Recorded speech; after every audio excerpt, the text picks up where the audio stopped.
apa yang menjadi dasar juga disampaikannya tuduhan tersebut. Jangan belum apa-apa DPR sudah jadi lembaga sok kuasa. Justru sebaliknya ya, apa yang disampaikan oleh segelintir orang terkait parcok dan lain sebagainya itu kami kategorikan sebagai hoax. Ya. Dan ada juga anggota DPR yang menyampaikan hal tersebut. Orang tersebut bahkan sudah dilaporkan ke MKD. Ya. Karena kami juga anggota MKD ya. Orang tersebut sudah dilaporkan ke MKD. Kami ingin meminta keterangan beliau apa yang menjadi bukti, ya, apa yang menjadi dasar juga disampaikannya tuduhan tersebut. Namanya pilkada ini tidak hanya antara dua kubu ya. Karena jadi hampir nggak mungkin Kapolri ya menggunakan institusinya untuk kepentingan kubu tertentu. Karena di pilkada itu bisa terjadi mix ya antar kubu partai-partai politik gitu kan. Di provinsi A misalnya partai A berkoalisi dengan partai B. Di provinsi lainnya berseberangan. Ya, jadi secara logika nggak logis ya. Dan kami minta sesama teman-teman anggota DPR, walaupun kita bebas berpendapat, tapi harus didasarkan pada bukti-bukti yang kuat. Jangan hanya narasi-narasi, karena ini justrulah yang akan bisa menjadi situasi tidak kondusif. Saya dengar orang tersebut sudah dilaporkan di MKD. Kalau dilaporkan di MKD, prosedurnya tentu akan dipanggil, dimintai keterangan, dan diminta untuk membuktikan. Kalau tidak bisa membuktikan, tentu ada konsekuensinya. Saya nggak tahu. Pokoknya saya mendengar saya kan anggota MKD ya. Saya mendapat informasi ada anggota DPR yang dianggap menyampaikan informasi yang tidak tepat atau fitnah atau hoax. Informasi tanpa bukti, bersifat tuduhan. Ya kan anggota DPR itu kalau secara hukum memang imun, tapi di MKD kami punya mekanisme supaya setiap pernyataan itu tidaklah bernuansa fitnah. Gitu. Justru disitulah menerobos yang namanya imunitas anggota DPR tersebut. Memang tidak bisa dipersoalkan secara hukum, tapi tentu bisa dipermasalahkan di MKD. Saya kira belum apa-apa DPR sudah mau mencoba otoriter. Sejak kapan mereka punya hak untuk melarang anggota DPR untuk bersuara tentang apapun? Ya, belum apa-apa sudah otoriter begitu. Apalagi Komisi 3 atau MKD, silakan. Saya sebagai anggota DPR RI punya kewajiban menurut undang-undang melakukan edukasi politik. Hak saya untuk melakukan itu. Kalau saya berbeda pendapat dengan dia, bukan berarti dia boleh sewenang-wenang manggil dan mengadili orang. Silakan dipelajari dulu. Ya, ada tahapan-tahapannya. Jangan belum apa-apa DPR sudah jadi lembaga sok kuasa. Ya, saya kira fenomena parcok ini sudah dibicarakan di mana-mana. Ya. Kalau mau manggil saya silakan panggil dulu itu yang namanya bocor halus, Tempo. Coba mereka investigasi mendalam baru panggil saya. Kalau dia panggil saya tanpa panggil dan dalami masalah ini di publik, saya kira itu otoriter namanya. Selamat malam. Bocor alus Tempo edisi 9 November 2024 secara gamblang mengungkap peran polisi dalam Pilkada 2024 ini. Sebut saja di Sumatera Utara, di Solo, dan di Jawa Tengah. Tetapi juga terjadi di Banten, di DKI Jakarta, dan di daerah-daerah yang lain. Itu ada pola yang sama digunakan dalam Pilkada di Jawa Tengah. Betul. Dengan Pilpres ya? Pengerahan polisi. Jadi dari banyak narasumber itu, Bobi ini menggunakan parcok tadi, mengintimidasi lagi-lagi lewat Babin Kamtibnas. Jadi langsung. Polisi secara aktif menggalang dukungan untuk memenangkan calon-calon yang didukung oleh Mulyono. Cara-cara lama dilakukan, pemanggilan terhadap kepala desa, intimidasi hukum, membagi sembako melalui jaringan-jaringannya, serta penggunaan infrastruktur dan fasilitas polisi secara aktif untuk pemenangan calon-calon tertentu.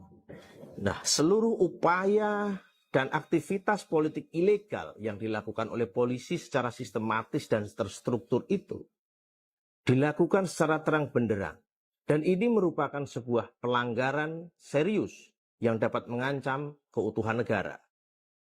Ini bukan saja pembajakan terhadap demokrasi, tetapi ini sudah pengkhianatan terhadap konsensus bernegara yang dibentuk oleh para pendiri bangsa.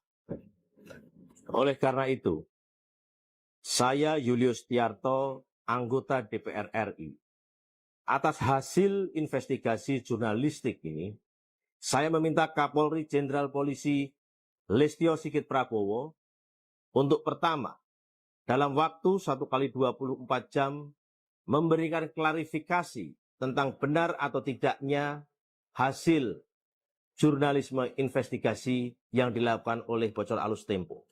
Assalamualaikum warahmatullahi wabarakatuh. Salam sejahtera.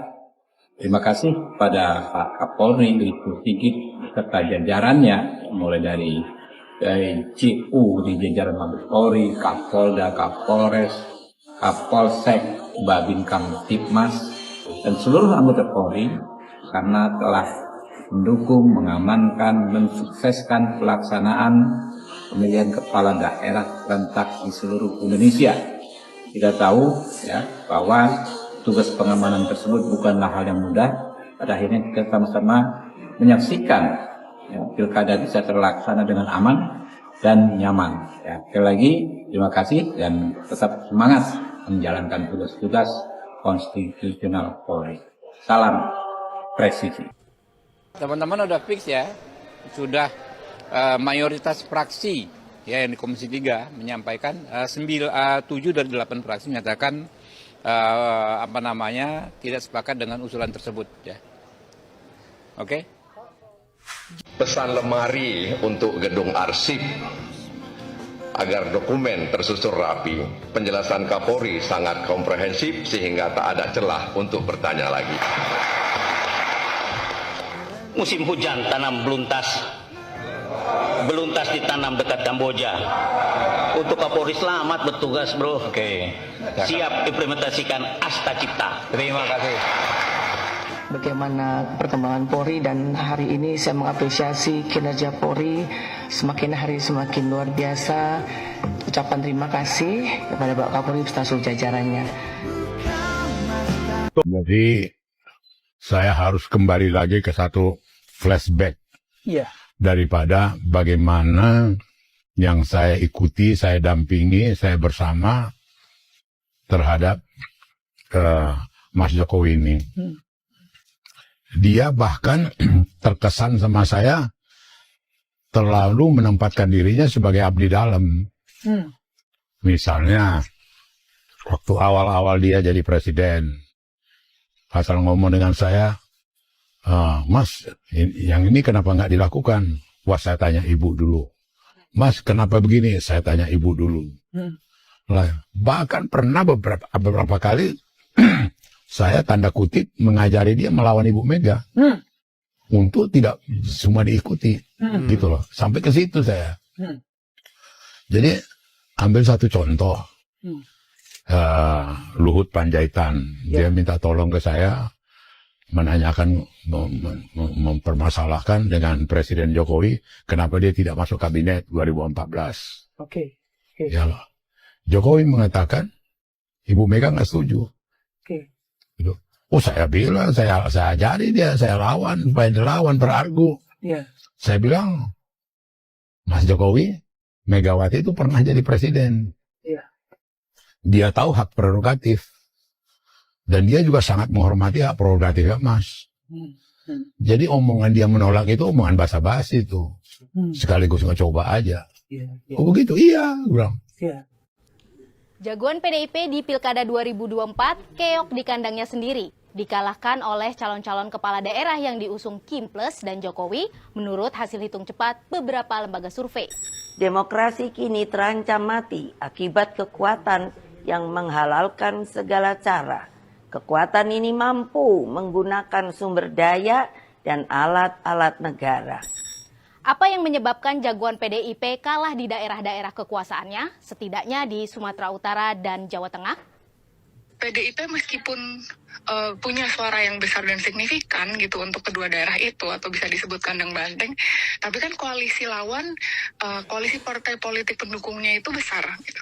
Kimples ini secara tidak langsung maupun langsung didukung oleh koalisi pemerintah yang lagi berkuasa sekarang. Jadi tentunya itu pasti punya efek terhadap kemenangan di pilkada. Juga yang paling signifikan juga menurut saya masih ada pengaruh Jokowi nih dan Prabowo yang ibaratnya aktor tunggal pendukung kandidat Kimples di Sumatera Utara dan Jawa Tengah. Padahal beberapa hari sebelum tanggal pencoblosan, di media sosial muncul gerakan antitesis Jokowi. Beberapa netizen mendengungkan untuk memilih calon kepala daerah yang tidak didukung Jokowi. Wacana-wacana itu kan sebenarnya suara publik, tapi satu kelemahannya adalah ketika itu hanya berkembang di lingkup-lingkup tertentu gitu. Misalnya ya hanya di sosial media aja, atau kemudian hanya di kalangan kelompok pemilih tertentu aja. Tapi di Bali, di kandang banteng lainnya, PDIP mengeklaim kemenangan calon mereka, Iwayan Koster, I Nyoman Giriprasta. Dan lawannya, pasangan Made Mulyawan Arya, Putu Agus Suratnyana pun sudah mengaku kalah. Kira-kira apa ya alasan PDIP masih bisa mempertahankan suaranya di Bali?